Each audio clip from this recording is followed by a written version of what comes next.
Assalamualaikum warahmatullahi wabarakatuh.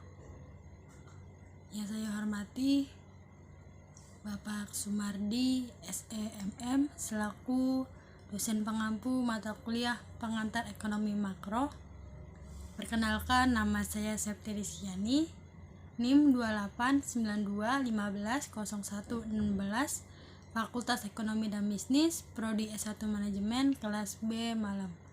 Pada hari ini saya akan menanyakan hasil presentasi yang saya buat tentang soal-soal ulangan tengah semester.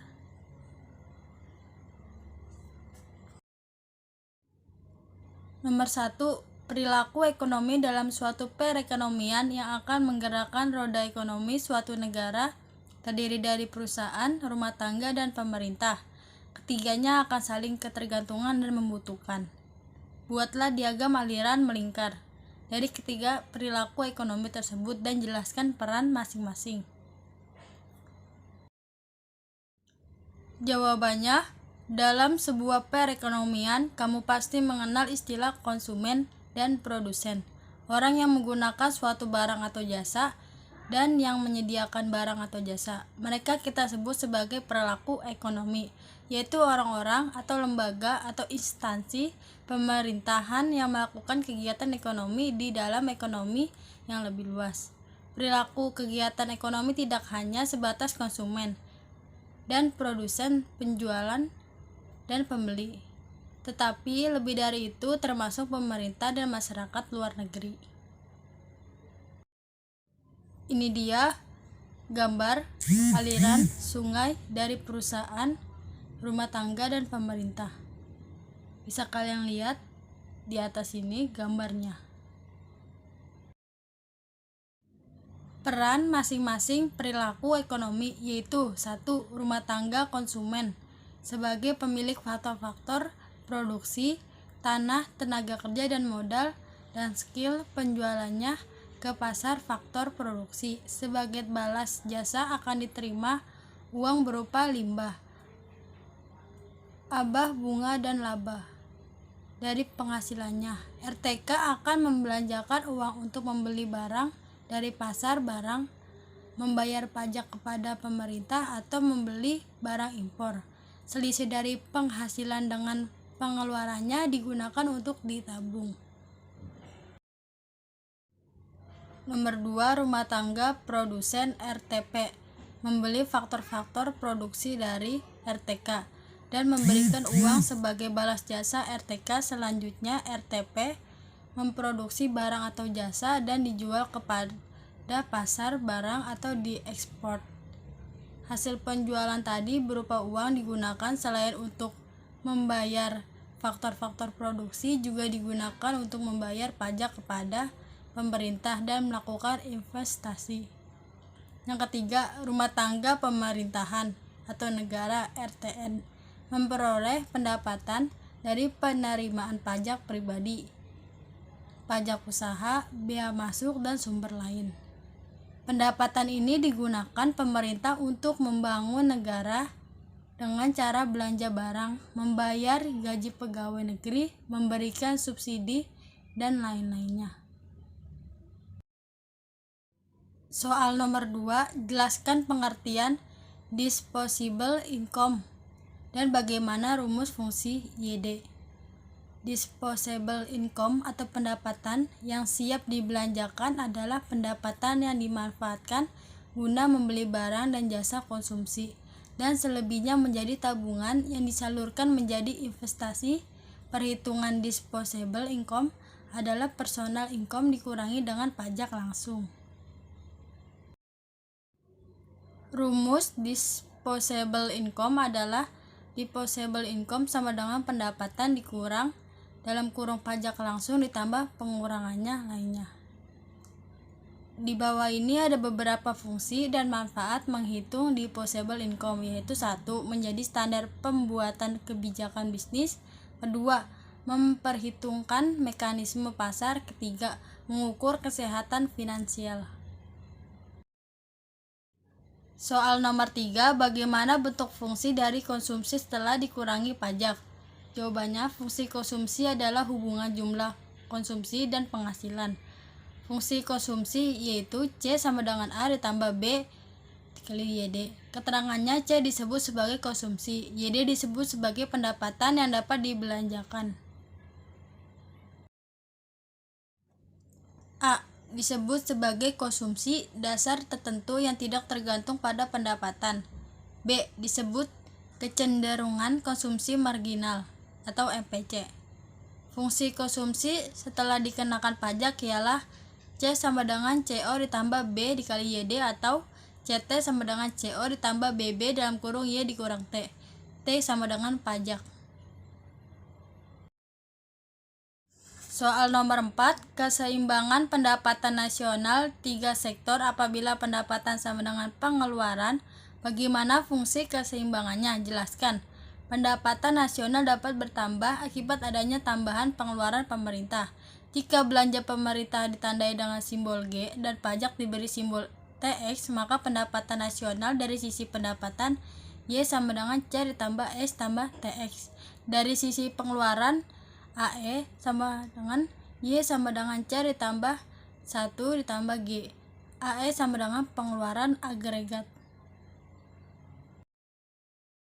Sehingga pendapatan nasional dikatakan seimbang jika C tambah S TX sama dengan C ditambah 1 tambah G. Oleh karena C mewakili variabel yang sama, maka dapat ditulis S tambah TX sama dengan 1 tambah G.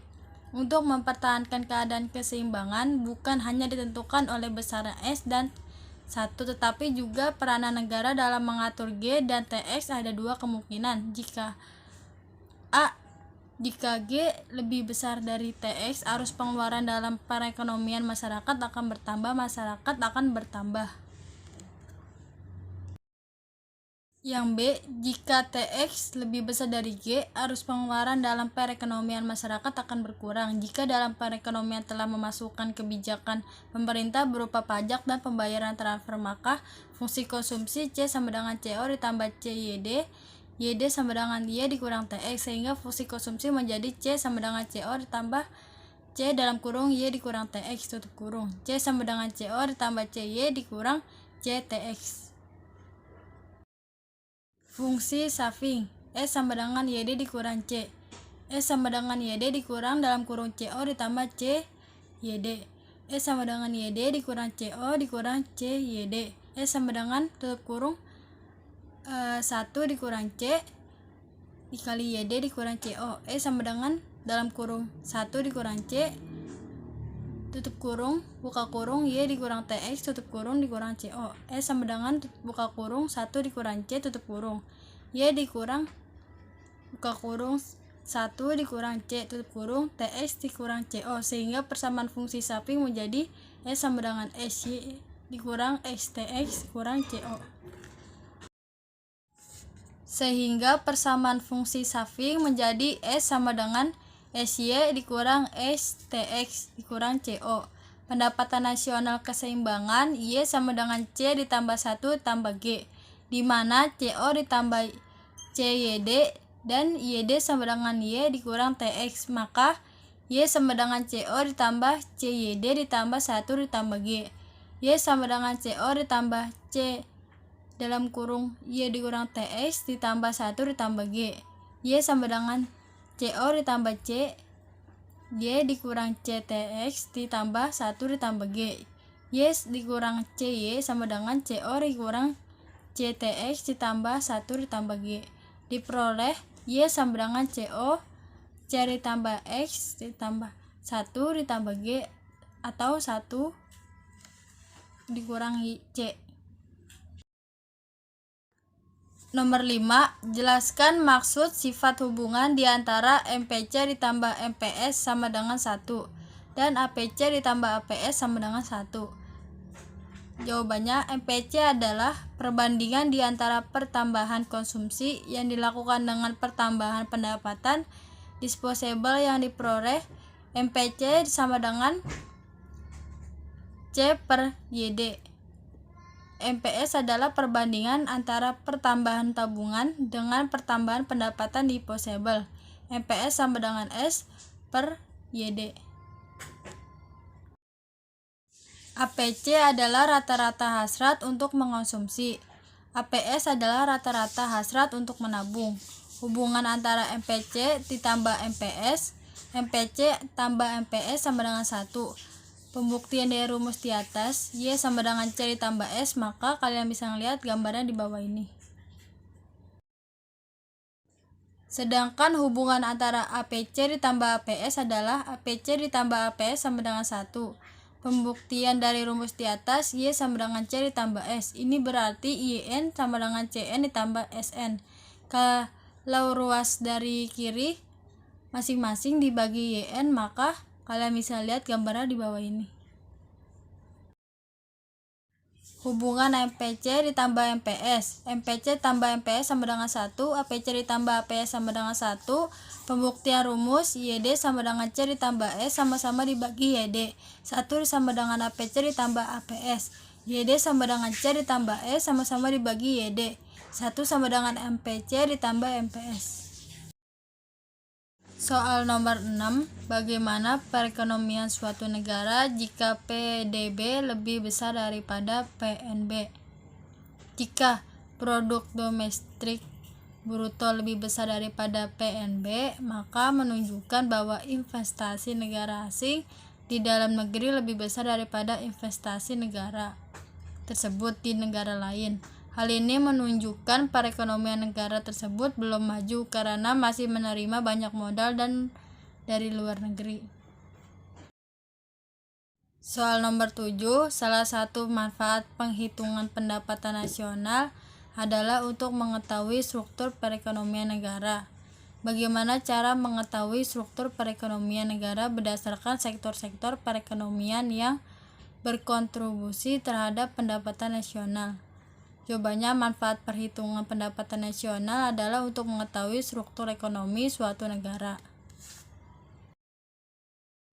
Hal ini dapat dilihat dari besarnya kontribusi dan sektor perekonomian terhadap pendapatan nasional. Jika di dalam suatu negara diketahui sektor yang paling dominan berkontribusi terhadap pendapatan adalah sektor agraris, maka struktur ekonominya adalah agraris.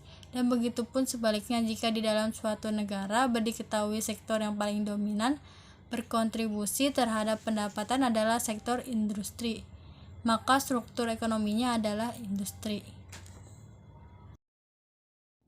Soal nomor 8, dalam perekonomian fungsi tabungan adalah S sama dengan min 200 ditambah 0,2Y. Pendapatan nasional pada keseimbangan adalah 2000. Hitunglah berapa investasi dalam ekonomi itu. Jawaban nomor 8.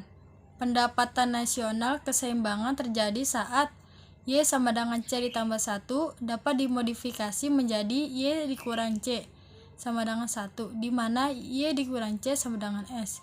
S sama dengan 1 dikurang 200 ditambah 0,2Y sama dengan 2000. 0,2Y sama dengan 2000 ditambah 200. 0,2Y sama dengan 2200. YE sama dengan 2200 per 0,2. YE sama dengan 11.000. Jadi jawabannya adalah 11.000. Soal nomor 9, dalam perekonomian dua sektor fungsi konsumsi adalah C sama dengan 10 ditambah 0,8Y dan fungsi tabungan adalah S sama dengan min 10 ditambah 0,2Y. Seterusnya, dimisalkan jumlah investasi yang akan dilakukan pengusaha adalah 30. Berdasarkan pemisalan di atas, lengkapkan tabel berikut. Angka-angka dalam triliun rupiah, berapakah pendapatan nasional pada keseimbangannya? Jawaban nomor 9, kalian bisa melihat gambar di atas ini. Maaf, saya tidak bisa menjelaskan satu persatu untuk mengurangi durasi video ini. Itu saja yang dapat saya sampaikan dan saya jelaskan. Sebelum saya mengakhiri presentasi ini, saya akan membuka sesi. Jika ada yang ingin ditanyakan, silakan bertanya. Semoga dengan presentasi ini dapat menambah wawasan Anda, dan apabila ada tutur kata saya yang kurang berhati di hati Anda, mohon dimaafkan. Sekian. Terima kasih. Wassalamualaikum warahmatullahi wabarakatuh.